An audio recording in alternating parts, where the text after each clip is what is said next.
공군 성폭력 사건의 피해자 고 이해람 중사가 세상을 떠난 지 오늘로 정확히 1년이 됩니다.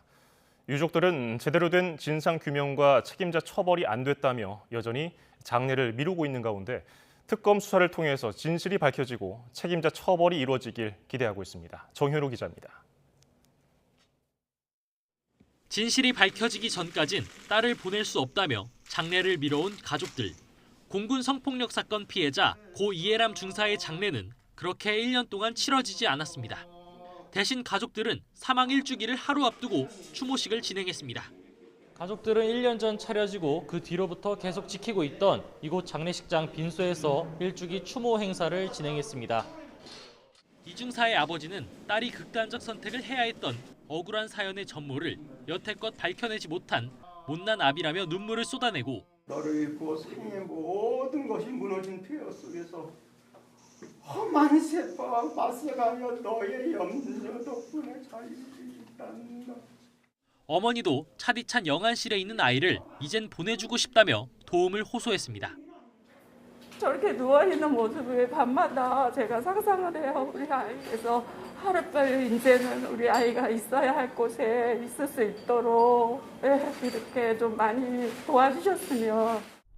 공군 제20 전투비행단 소속이던 이해람 중사는 지난해 3월 차를 타고 관사로 돌아가는 도중 장모 중사에게 성추행을 당한 뒤 군에 피해 사실을 알렸습니다. 하지만 가해자가 불구속 상태로 수사받는 사이 주위로부터 합의를 강요당하는 등 2차 가해에 시달렸고 결국 극단적 선택을 했습니다. 이 중사 사망 뒤 군 검찰이 가해자를 한 번도 소환 조사하지 않았던 부실한 초동 수사와 성추행 피해 사실을 숨기라는 지시가 있었다는 은폐 의혹 등이 드러났습니다. 입단속이나 잘해들이라며 불구속 수사를 전익수 실장이 직접 지휘하였고 그 까닭은 정관예우 때문이었다는 점을 언급하고 후임 군 검사들의 입단속을 시켰다.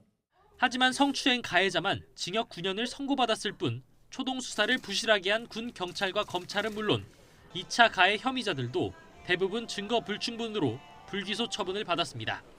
유족이 반발하면서 성폭력과 2차 가해, 군의 은폐 회유 시도 등을 재수사하기 위한 특검 법안이 국회를 통과했고 최근 특별검사까지 임명된 상황.